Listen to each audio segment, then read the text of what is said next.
Հայրենակիցներ, սիրելի իմ հետևորդներ, հարգելիներս, խոստացվածի համաձայն շարունակում եմ անդրադառնալ նախընտրական այս թողուբոհին։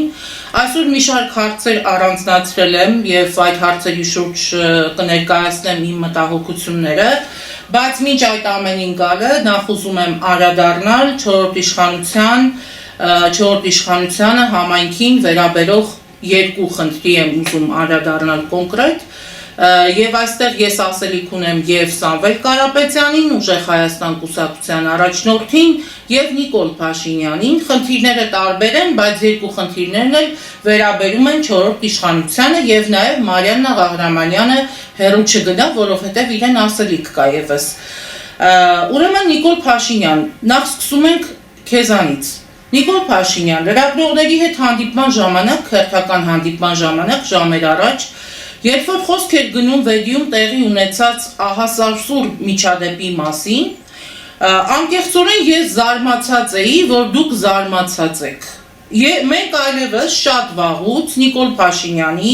որևէ հայտարարության, որևէ գործողության, չգիտեմ, նրա քաղաքական, դրսևորած քաղաքական վարքի վրա այլևս զարմանալու տեղ չի մնացել, էլ չենք զարմանում, բայց այսօր զարմացած եմ, որ այնուամենայնիվ չորրորդ իշխանության ակունքներից եկած Փաշինյան Նիկոլը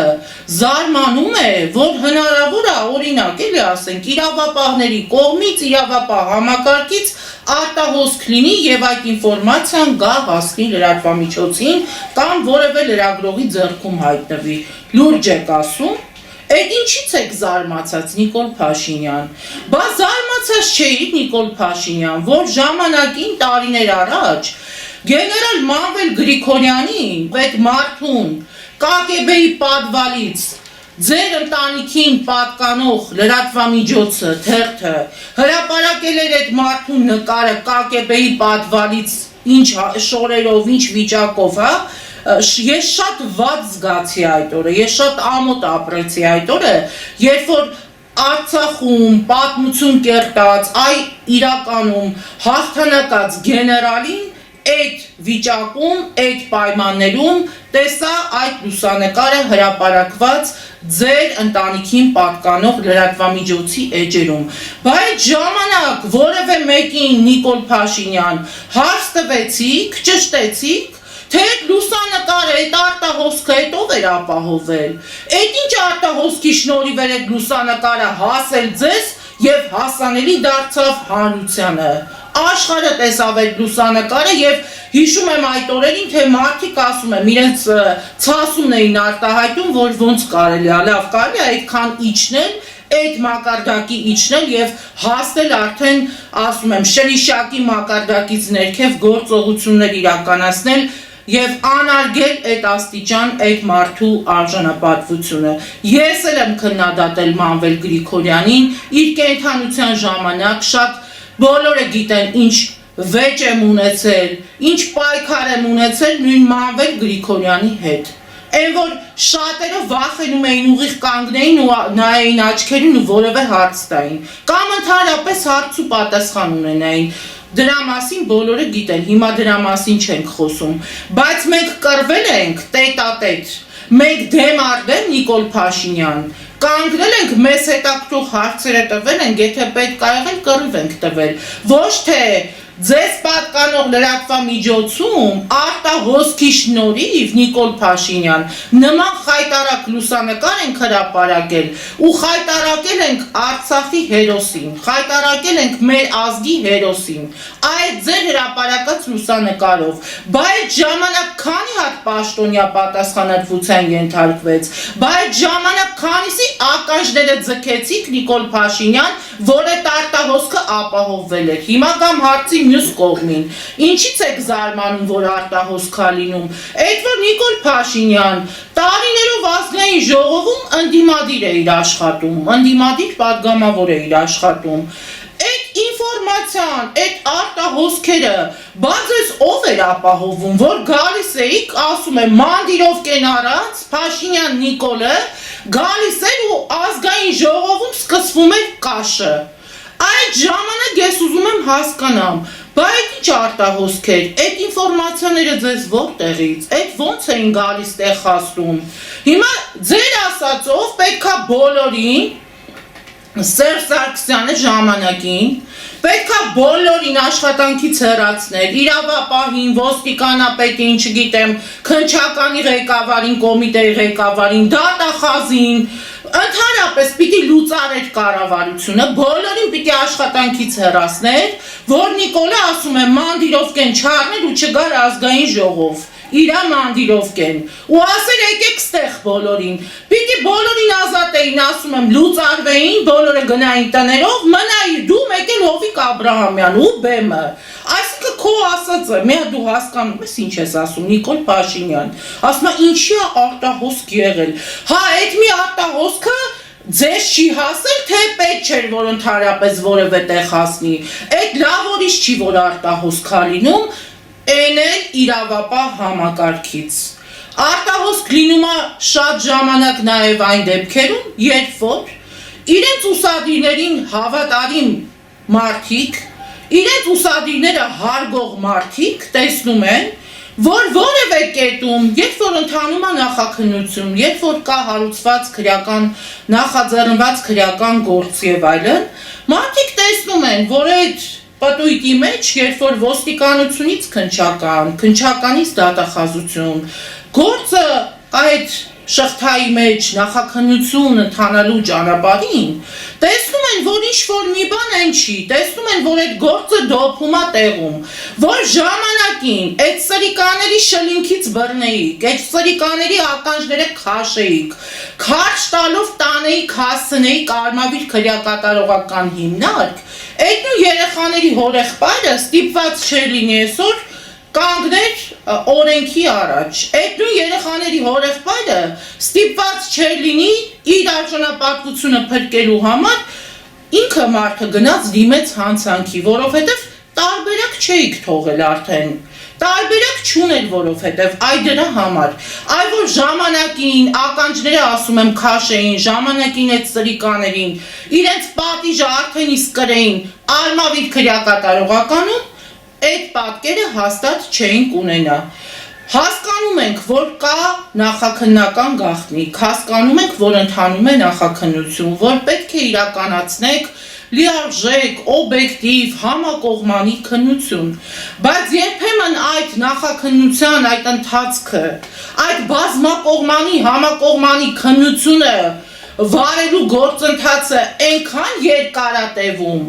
այնքան է քնում ու քնում այդ պրոցեսը օրինակ, ես այդպես բազմապիսի գործեր կարող եմ թվարկել, որ մարդիկ արդեն արդարադատության հասնելու ճանապարհին այլ մեխանիզմների, այլ մեթոդների են արդեն դիմում, այլ ճանապարհներ են գտնում, այդ արդարադատություն ասվածը վերականգնելու համար։ Հայաստանում հիմա մի հատ իրավիճակ կա,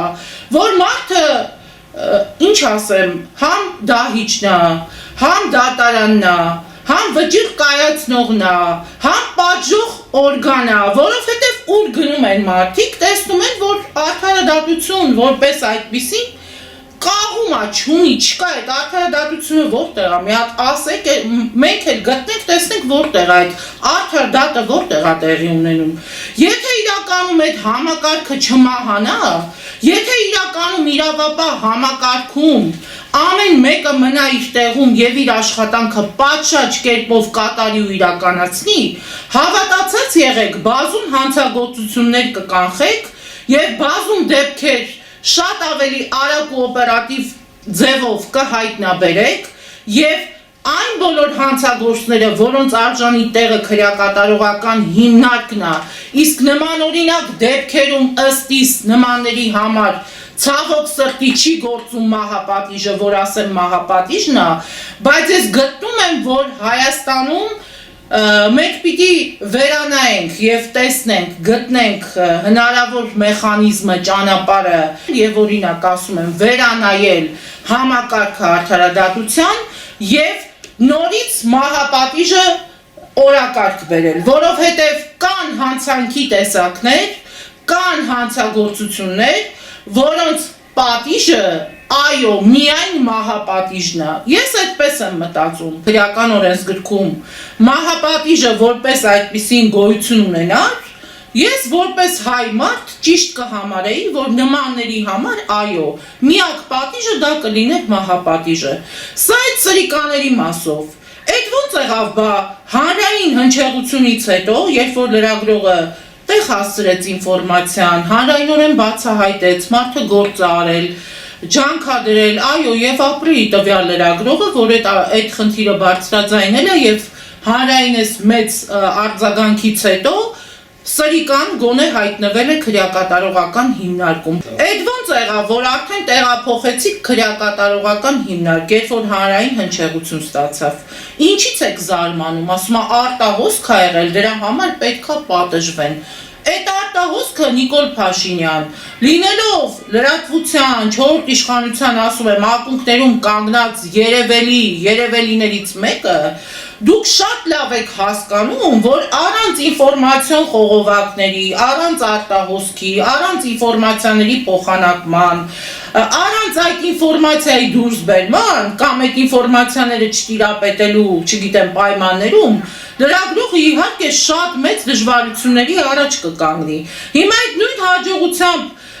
օրինակ իմ համար առավել վտանգավոր արտահոսքա գիտեք ինչը, երբ որ դուք բլոգերներին, ես ոչինչ չունեմ այդ բլոգեր, այդ ընտանիքի դեմ ոչինչ չունեմ, մարդ են իրանց քրտինքով ասել եմ, ինչքանով որ հասկանում եմ, իրանց քրտինքով իրանց հացն են վաստակում, լավ են անում, աստված իրանց հետ, ես իրանց չեմ մեղադրում, գիտեք ում եմ մեղադրում, այդ թույլտվությունը, այդ հնարավորությունը տվողներին եմ մեղադրում, օրինակ առավել վտանգավոր արտահոսքա, որ պետքա, ասում եմ բլոգերներին, համազգեստը, զինվորական համազգեստը հագցնեք, տանեք հասցնեք օրինակ ասենք բունկեր, եւ բունկերից դեպքի վայրից ասեք, որ տեսեք, գտնվում ենք բունկերում, 20 մետր են կողմ գտնվում են ադրբեջանական ասում է սահմանն է 20 մետր են կողմ եւ այդ տեսանյութերը ամբողջ համացանցով ամբողջ տիկտոկյան հարթակներով ամենատարբեր հարթակներով պատտվում է այդ տեսանյութը խնդրեմ սա մեր բունկերն է սա մեր Հայաստանն է սա մեր դպրոցն է ասում է դպրոցի բունկերի հետ են ծանոթացնում տեսեք ինչ ապահով բունկեր ունենք դպրոցի ներսում, լավ դուք,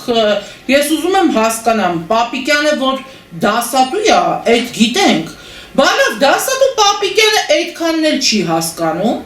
լավ պաշտպանության նախարարությունում ասում է ձեր մեջ մի հատ կենթանի շոֆեր, լավ վերջը կա թե չկա,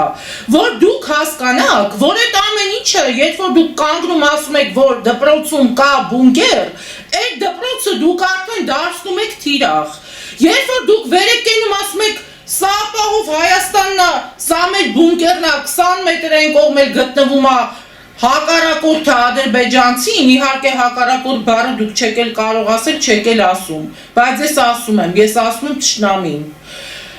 ասում եմ 20 մետր են կողմ գտնվում է թշնամին, այսինքն այդ դիտարկում են, չէ՞, նաև այդ նույն հակառակորդ թշնամի երկրների այդ ագենտուրան մենք գիտենք, չէ՞ ինչ ձևով է աշխատում։ Հիմա իրանք ինչ խնդիր ունեն TikTok-ով մի հատ խփելու եւ այսպես ուսումնասիրելու, թե որտեղ են գտնվում օրինակ մեր բունկերները, այսինքն ինչ է ստացվում։ Այդպես խաղաղ ապրում ենք իրար հետ, խաղաղություն ենք հաստատում։ Բա Աստված մի արասցե իրավիճակա, ինչ որ սադրանքի գնաց այդ նույն ձեր ասած, այն որ խաղաղ ձեր աղբերներն են եւ այլն, բայց իմ համար ճշտամի հակառակորդները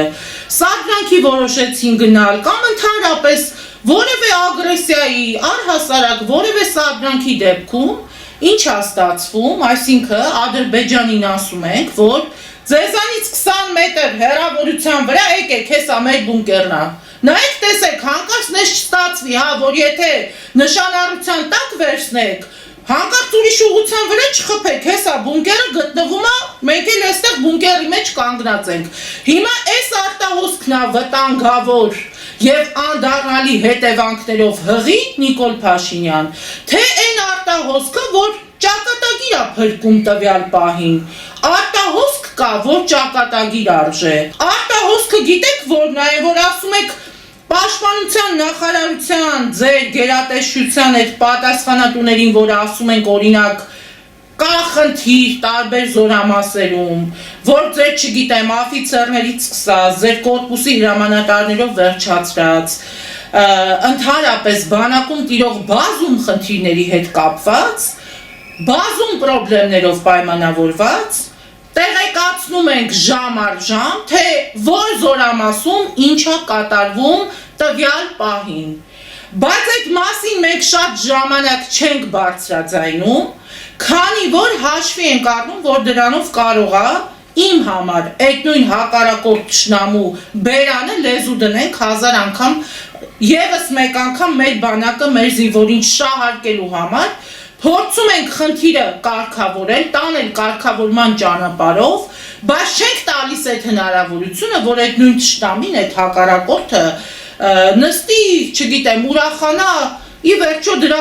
շուն թուրքի բերանը չենք ուզում լեզու դնել, այ դրա համար։ Հասկանում եք խնդիրը որն է։ Հիմա ինչի՞ չեք, օրինակ ես վաղը զանգահարելու եմ պաշտպանության նախարարության պատասխանատու այրերին ու փորձի մեկը հիմա որևէ պատճառաբանություն բերի, ասի հնարավոր չի դա կազմակերպել։ Սուրեն Պապիկյան, լսում ես ուշադիր, այն 3 միլիոնանոց կրեսլոն, որ նստած ես այդ կրեսլոյի վրա, հիմա դիրքավորվի նստի։ Ուրեմն միասին Սուրեն Պապիկյան, ես լրագրող եմ եւ պետքա դուք գաք որպես պաշտպանության նախարար, փոխնախարարիդ էլ հետդ կբերես միասին,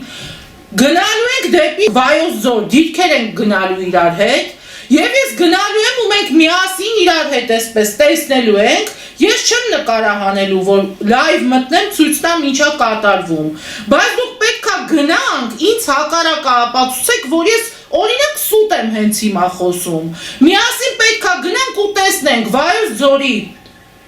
դիրքերում այդ նույն զինվոր տղերքը, ձեր ցավը տանեմ տղերք ջան, այդ որ անձրևին ցեխին այդ տղերքը ցեխի մեջ, մինչև ասում եմ համարյա գլուխները ցեխի մեջ, այդ տղերքը կանգնած սահման են պահում։ Հերթափոխը ճշգրտությամբ իրականացվում է այդ տղերքի, հարց եմ տալիս, այն որ այսքան ամիս ձեզ գրում ենք,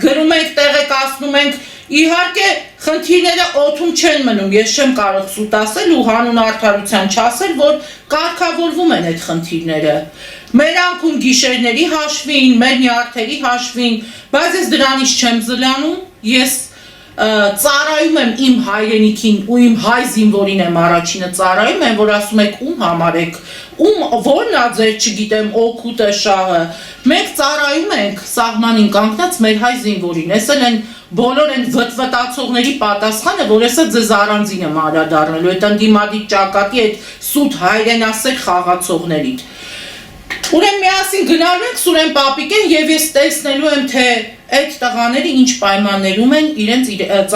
ծառայությունը իրականացնում։ Երկրորդը, հերթափոխը ասում եմ, ինչ ժամկետներում է հերթափոխ իրականացվում, քանի օր են տղաները սահմանված ժամկետի համաձայն,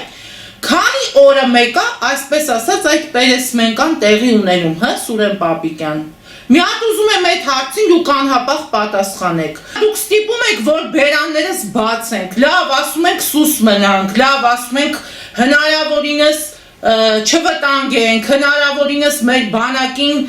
փայփայենք, հնարավորինս մեր բանակին չդիպչենք, բանակը սրբություն պետք է լինի ազգի համար եւ իմ համար այդպես էլ կա։ Ես հենց այնպես ուղակի չեմ ասում, ես տենց ապրում եմ։ Իմ ամբողջ այսպես աշխատանքի 80%-ը կարելի է ասել նվիրված է այդ գործին։ Եվ որևէ մեկը չի կարող ասել, որ ես ավելին եմ դա ներկայացնում։ Ընդամենը 2 օր առաջ գիշերը ժամը երևի տենց 11-ի սահմաններում Պաշտպանության փոխնախարարին հերթական անգամ հաղորդագրությամբ ուղարկել եմ այն խնդիրները, որոնց մասին հիմա ես բարձրաձայնում եմ։ Գիտեք ինչի բարձրաձայնեցի, նրա համար, այն որ վերցնում գնում եք բունկերներից, այդ նկարահանումները ապահովում եք, այդ որ հաղթաթուղթ եք դարձնում նախընտրական այս քարոզի շրջանակներում, որ մենք գիտեք մի քանի հատ բունկեր ենք կարողացել կառուցել։ Ես ասում եմ այդ օրը փառավորված եմ ինձ զգացել։ Ամենաերջանիկն եմ եղել, որ տեսել եմ պաշտոնական մակարդակով տեղեկացել եք, ապացուցել եք, որ կառուցում եք, կահավորում եք սահմանները, որ կառուցում եք բունկերներ եւ այլն եւ այլն։ Բայց ես կրկնակի հիմա ողբերգություն ու ցավ եմ ապրում, որ այդ բունկերների մասին առաջի ձեռքից մարդիկ լայվ մտած պատմում են, թե 20 մետր հեռավորության վրա ինչ բունկեր է գտնվում։ Հասկանում եք խնդիրը որն է։ Հիմա ասում եմ, Սուրեն Պապիկյանի հետ միասին գնալու ենք Վայքի դիրքեր, գնալու ենք Սյունիքի մարզ, բարձրանալու ենք նաև դիրքեր Սյունիքում, եւ ես ձեզ մեկ առ մեկ տանելու եմ այն բոլոր դիրքերը, որտեղ որ կա խնդիր, որտեղ որ կա խնդիր հերթափոխության հետ կապված, անսարք Ուրալների հետ կապված, եւ այստեղ մի հատ ձերեն Արմեն Գյոզալյանը, այն կորպուսի հրամանատարը, այն որ մեկ ու մեջ մամուլով ծիգրակում է, մեր մոտ ամեն բան գերազանց ամենք խնդիր չունենք, ես էլ ասում եմ Սուրեն Պապիկյան, Գյոզալյան Արմենին կարգի եք հրավիրում արագի մեջ, ինքներդ գնացեք, հասեք, մտեք, դիրքեր, զորամաս, ինքներդ համոզվեք, ինքներդ տեսեք, ձեր տեղակալներին էլ մի ուղարկեք, դու ես այդ համակարգի պատասխանատուն, դու ես պաշտպանության նախարարի աթոռը զբաղեցնում, դու պիտի գնաս անձամբ, Նիկոլի հետ միասին վեր կացեք ու գնացեք ու տեսեք ինչ խնդիր կա, ու կանգնեք այդ տղերքի կողքին, կանգնեք բանակի կողքին, ասում ես Պապիկյանը ինչ ուզի կտամ, բանակի համար ինչ ասի կանեմ, Նիկոլ, հիմա Պապիկյանը քեզանից ուզում է, դու չես տալի, թե ոնց է։ Ուզում եմ մի հատ այս հատվածը ես հասկանամ, ինձ խնդրում եմ կլուսավորեք։ Ամեն ինչ չափ ու սահման ունի։ Բունկերներից մատնանշում եք, որ դուք անխոցելի եք, ու դրանով ապահովում եք ձեր նախընտրական քարոզը։ Իրանի նման երկրի բունկերներին դրեցին, խոցեցին։ Այսօր Ռուսաստանի նման ամեն դեպքում ցարի նման, այսպես ցարի պես ղեկավար ունեցող երկիրը չգիտի ընդհանրապես 10 օր հետո ինչ կլինի, թե չի լինի։ Հաշվի առնելով այն հանգամանքը, որ Հայաստանն էլ ձեռքից տանում են, ցարից ձեռքից, էլ խաղալու բան չունի։ Էլ մեր հաշվին շնչառություն վերցնելու հնարավորությունները պակասում է, որ Հայաստանը կոնին դնի, որ սկսի խաղալ իր աղբերների հետ ընկեր ցարը, դրա համար է խառնվել, խուճապի մեջ է, Զատուլինն էլ ընդեղից ասում է, Նիկոլ Փաշինյանը ասում է, եթե ընտրվի վարչապետ հանկարծ հաղթի, Ռուսաստանը չպետք է ասում է, պաշտոնապես ճանաչի ընտրությունների արդյունքները։ Հիմա Նիկոլ չոգևորվես սրանից, բայց հանուն իմ երկրի, որովհետև ես սա համարում եմ, որ այս հայտարարությամբ Զատուլին կոչեցյալը վիրավորում է ամբողջ հայ ազգին։ Ես ցավում եմ, որ մենք ունենք Նիկոլ Փաշինյան, ես ցավում եմ, որ մենք ունենք նման աղետաբեր իշխանություն, բայց նաև ես շատ ցավում եմ, որ մենք ունենք այնպիսի իշխանություն, որ Զատուլինի նման քաղաքական մեյմունը վերակենում եւ նման հայտարարությունը անում, այ մեյմուն քաղաքական, այ քաղաքական կլոուն, ընդհանրապես դու ինչ իրավունք ունես, որ գաս խառնվես Հայաստանի գործերին, ստեղ հարցը ժողովուրդ ջան, Նիկոլը չի։ Ես ասել եմ, մերժում եմ Նիկոլին էլ, Քոչարյանին էլ, միակ հույսերս կապում եմ ուժեղ Հայաստան կուսակցության առաջնորդ Սամվել Կարապետյանի հետ, դրա համար ամենաշատը պետք է իրան քննադատեմ եւ բոլոր հարցերի պատասխանը ստանամ Սամվել Կարապետյանից։ Հիմա խոսքս ուղղված է այս քաղաքական կապիկին եւ շատ ճիշտ են արել, որ քեզ անցանկալի անձ են հայտարարել Հայաստանի Հանրապետությունում, որովհետեւ քո նման շակալ հայասեր խաղացող այն, որ հայամետ հայտարարություններով մեկ ու մեջնես թոզ էիք փչում հայ ազգի աչքերին, այս շակալ։ Հիմա վերակացել ու ավտոմատ ուզում եմ հասկանամ, ում ջրաղացին է ուզում ջուր լցնի։ Ինչը ասում է շակալը, ասում է, եթե կընտրվի Նիկոլը, Ռուսաստանը պետք է չճանաչի այդ ընտրությունների արդյունքները։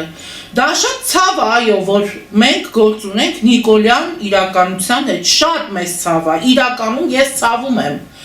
Բայց դու ով ես, դու ինչ իրավունք ունես, որ գաս խառնվես Հայաստանի ներքին գործերին, այ կապիկ։ Այդ իրավունքը քեզ ով է տվել։ Բա երբ որ Արցախը հանձնվում էր, երբ որ քո սիրելի Պուտինը, որ պետք է խաղաղապահներով արցախցիների ճակատագրի մասին մտածեիք, որ պետք է խաղաղապահներով արցախցիների ձեռքերը բռնեիք, էլի ձեր սիրելի աղբերները կրակեին։ Այն որ եկան յոնջա խաղաղապահները կանգնեցին, թողեցին, գնացին։ Այն որ ձեր հապկը որպես անտեր մեռել ասել եմ, տարել թաղել եք թողմախի գերեզմաններում։ Դու գնա դրա մասին մտածի, այ քաղաքական կապիկ։ Դու ինչ իրավունք ունես, որ մի հատ էլ վեր կենաս ու Հայաստանի Հանրապետության, չգիտեմ, քաղաքացու, ընտրության, ձայնի, իրավունքի, ընդհանրապես Հայաստանի Հանրապետության քաղաքացու վրա, ես սա համարում եմ ուղիղ ճնշում եւ շանտաժ։ Ես ամենևին ժողովուրդ ջան, կյանքովս երբեք որևէ իրավիճակում երբեք Նիկոլ չեմ ընտրել, Նիկոլ չեմ կարող ընտրել եւ ընդհանրապես ես համարում եմ, որ Նիկոլ Փաշինյանը ասել եմ, եթե ուներ ինքնասիրություն, շատ վաղուց պիտի հեռանար, եթե ուներ մի կաթիլ ինքնասիրություն։ Ես նաեւ չեմ կարող համակերպվել ու հանդուրժել են իրավիճակը, որ պետք է այս Զատուլինի նման, ես ասում եմ, այս մատորը խփած, այս քաղաքական ոչ մի բանը պետք է գա ու մեզ դասեր տա, թե չէ շատ կներես Նիկոլներ, Նիկոլ բերողներ, ընդդիմություններ, ընդհանրապես այդ բոլորը իրար հետ միասին մի խոսքով հասկացաք, բայց ստեղ մի հատ կարևոր հարց կա, այ տգետ, Նիկոլի ոտքերին, դու կընդունես, թե չես ընդունի ընդհանրապես, ասա աշխարհը ձեզ ընդունի, մնացել եք դուք, մեկը ձեր Լուկաշենկոն, ասա ձեզ աշխարհը, մեկը ձեզ ընդունի, ասում եմ Հայաստանն էլ չեք կարողանում կոնին դնել, որ ռուս-թուրքական բախումը տեսնեք ինչքան ժամանակով եք հետաձգելու, որովհետև այդ բախումը միևնույնն է, սարերի ետևում չի, այն ժամանակ Արցախի հաշվին էիք երկարացնում ձեր շունչը, երկարացնում ձեր շնչառությունը, հիմա էլ Հայաստանն է պետք, դրա համար այս կապիկությունը, այս ստարտը տվել եք, ուստի ձենդ պետք է կտրես Զատուլին կոչեցյալ, երկրորդ Սարավյովը չխաղաս մեր գլխին,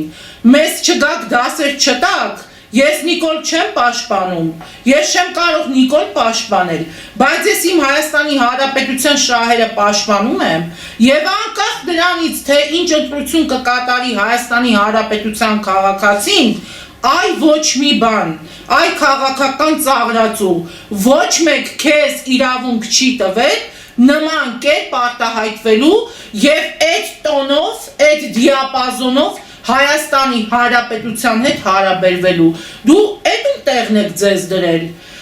այ էստեղից այդ հոտը գալիս է, այս ինչա, այս նոր ինչ-որ սենց հոկտեմբերի 27-ի տենց ինչ-որ հոտ եմ առնում մի տեսակ, լավ հոտ չեմ առնում ձեր ես հայտարարություններից, ձեր ռուսի սապոկը ասել ենք, որ տեսել ենք, թե ինչքան զորեղ էր և ինչ արեց ռուսի սապոկը,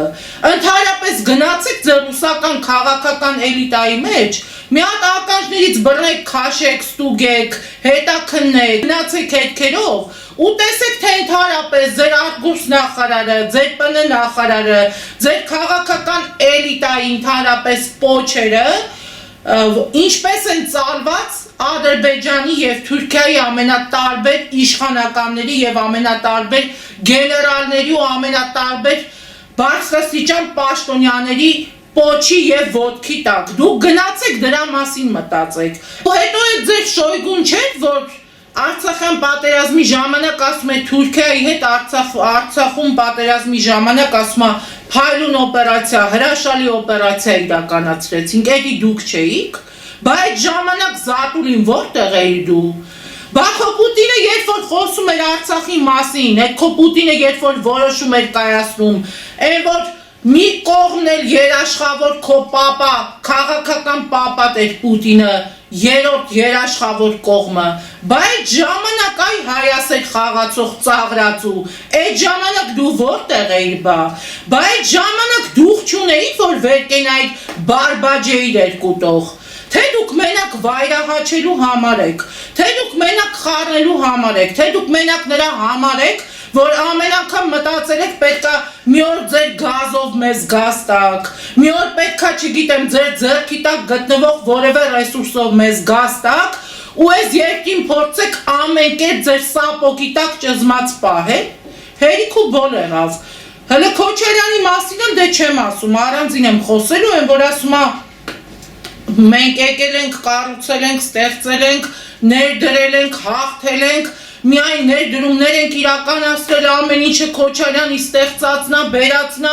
արածնա, դրածնա։ Ինչն է Քոչարյանի բերածն ու արած դրածը։ Ինչ ներդրում եք արել այս երկրում։ Այդ մինչև այսօր տեսնում ենք, այդ ձերկատ գծի մի հատ վագոն եք փոխել Երևանից Գյումրի, Գյումրիից Երևան, այդ է ձեր ներդրումը։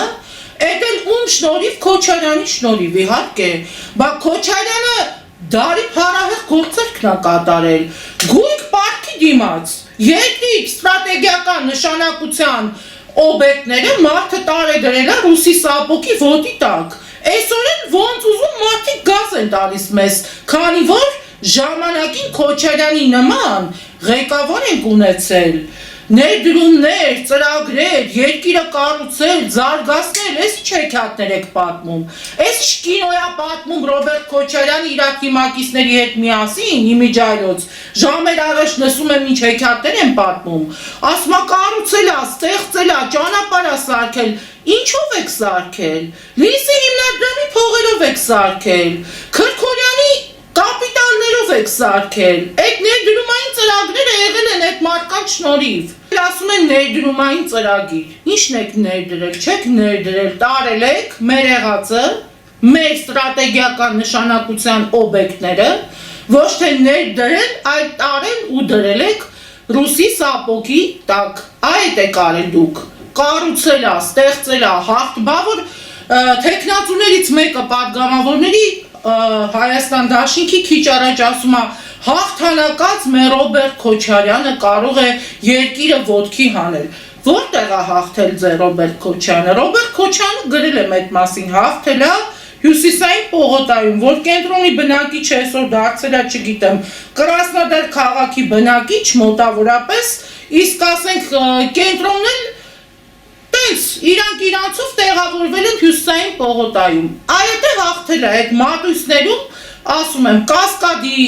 Հյուսիսային պողոտայի մատույցներում մեծ ջախջախիչ հաղթանակ է տարել Ռոբերտ Քոչարյանը։ 777 անգամ ասեցինք, որ Ռոբերտ Քոչարյանը եկել է Սպարապետի Վազգեն Սարգսյանի հաղթանակով և Սպարապետի ուսերով է այդ նույն Ռոբերտ Քոչարյանը եկել և վայելել հաղթանակի դափնիները, մեռանք այդ մասին ասելով, որտեղ է հաղթել, այդ զինվորական հագուստ կրելը չի նշանակում, որ ինչ-որ մեկը ինչ-որ միտեղ հաղթել եք, էլի գոնե Սերժ Սարգսյանը ասել եմ, այդ վարոտի հոտը քաշել է այդ մարդը, մի հատ էլ ասում է փոշմանել եմ, իմիջայլոց հիշեցի, ասում է փոշմանել եմ միայն այն հարցում, որ իշխանությունը հանձնել եմ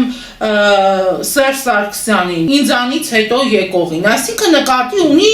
ուղիղ Սերժ Սարգսյանին, այդքան ասել եք, տա իր անունը այդ մարդու, այսինքն մի րոպե Ռոբերտ Քոչարյան, մի հատ ուշադիր լսի ինչ եմ ասում, այդ դուրս է գալի Հայաստանի Հանրապետությունում, ընտրություն տեղի չի ունեցել, այսինքն դուք ես ինչ կեղծիքի մասին եք հրապարակավ հայտարարում և ինքնախոստովանական ցուցմունք է տալիս հաղթանակած Ռոբերտ Քոչարյանը, որ ասում է ափսոսում եմ ինձանից հետո որ եկել է, որ դու իշխանությունը տենց վերցրել ես ու տվել ես Սերժ Սարգսյանին, փաստորեն ինքդ խոստովանում ես, որ ընտրություն տեղի չի ունեցել, դու վերցրել ես տենց որպես չամադանով տվել ես, ասել ես վերցրեք, խնդրեմ Սերժ Սարգսյան, այդ մարդն է վերցրել է, մարտի 1-ով, իշխանության օրոք տեղի ունեցած հոկտեմբերի 27-ի բերով, խնդիրներով, մարտի 1-ի պրոբլեմներով, այդ ամեն ինչով, այդ փաթեթով վերցրել է այդ մարդը, փաստորեն քեզանից վերցրել է իշխանությունը, խնդրում եմ իրավապահներին ուշադրությունն եմ հրավիրում այս հայտարարության վրա, որովհետև սա առնվազն ինքնախոստովանական ցուցմունք է, որ կեղծվել են, կեղծիք են արել, կեղծիքների են գնացել, ընտրություն տեղի չի ունեցել և Ռոբերտ Քոչյանը որպես ճամպրուկ, երկրին ազգին էլ ճամպրուկի տեղ դրած, որոշել է տանի հանձնի տա ինչ-որ մեկին, տվյալ դեպքում Սերժ Ազատիչին։ Համենայն դեպս այդ մարդը ասում եմ, վարոտի հոտը քաշել է։ Եվ այստեղ մի բան էլ ասեմ ու ասնում ենք Սամվել Կարապետյանին, ուրեմն Ռոբերտ Քոչարյան, լսում եք շատ ուշադիր։ Ուրեմն մի հատ շրջանակ ունեք, իմ աչքով Վերջերս անգել ես դրա համար հիմա եմ այդ թեմային անդրադառնում։ Ես չեմ կարող հասցնել, որ ասենք 1000 կամ 2000 մեկնաբանության մեջ չեմ կարող հատ ընկնել եւ գտնել, տեսնել, թե ով է ձեր համակիրը, ով է Պողոսինը կամ Պետրոսի համակիրը։ Ինձ ուղարկում են ինչ-ինչ այսպես տարբեր ռեպլիկներ, ինչ-որ Քոչարյանա սեր, Քոչարյանա մեռ, մի հատ ինչ-որ կոնտինգենտ ունեք, էլի ձեր կողքը, տենց տարբեր տիպի ինչ-որ թևը քաշած ղշեր ունեք։ Ուրեմն այն, որ շանտաժային էլեմենտներով աչքի ընկնող հայտարարություններ են անում, բա ով որ Քոչարյան չի ընտրում, ինքը ուրեմն ամենաուժեղ Նիկոլն է, ով որ խանգարում է Քոչարյանի հաղթանակին, ուրեմն դրանք թուրքեր են, չգիտեմ, արևմուտքից սնվողներ են, Եվրոպայի տակը մտածեն, մի խոսքով։ Ուրեմն նախ մի հատ դուք կողմնորոշվեք, դուք ում տակից ուր եք դուրս եկել, ուր եք գնացել, ընդհանրապես որդ ինչ կենսագրություն ունեք, ով եք, ինչ եք, որովհետև այդ թևը քաշած ղշերի հետ կապված մասնավորապես Ռոբերտ Քոչարյան, մենք շատ տեղեկատվության ենք տիրապետում, մենք շատ բան գիտենք, թե ընդհանրապես քամիները որտեղից են գալիս, հանկարծ ստացվի այնպես, որ ասում եմ ամենօրյա ռեժիմով Ռոբերտ Քոչարյան ձեր պաշտոնավարման տարիներին, թե ինչ սպանություններ են տեղի ունեցել ձեր պաշտոնավարման տարիներին, երբ որ դուք եղել եք երկրի ղեկավար, ինչ դեպքեր են եղել, ինչ դրվագներ են եղել, ընդհանրապես ինչ է կարել այս երկրի հետ, այն որ ձեր տղեն ասում է Պապաս 4000-ը ասում է տուն է կառուցել բանը Գյումրիում, բայց պապան թե ինչ փողերով է կառուցել, ոնց է կառուցել, այսինքն Քրքորյանը գա կառուցի, լիսի հիմնադրամով տներ կառուցվել, ասում է պապաս է կառուցել։ Հիմա այդ որ ասում է պապան 4000-ը տուն է կառուցել, մի հատ հասկանանք էլի, որ մի օր ասում եք փող չունենք, մի օր ասում եք մենք փող մեզ որտեղից, այդ մերը չի, մենք չգիտեմ հարստություն չունենք, յախտա չունենք, տներ չունենք, կղզիներ չունենք, ոչ մի բան չունենք ասում է, պապաս անմեղ խրեշտակ, արդար, ազնիվ, ազնվագույն մարդ, վեհագույն անձը, պապայիս նմանը չկա, շատ լավ, հիմա կողմնորոշվեք, հարուստ եք, հարուստ չեք, ընդհանրապես դուք ով էիք, որտեղից եկաք, ինչ դարձաք եւ այլն։ Եկել եք սրբել ուսապսակով, այս ազգին ինչ-որ թոզ եք փչում, մի հատ էլ ասում եմ, մի երկու հատ թևը քաշած աղունիկ էլ, այտենց եթե գտել եք, ուրախացել եք, մի հատ էլ վեր են կենում, հələ մեկով, որ Քոչարյան չի,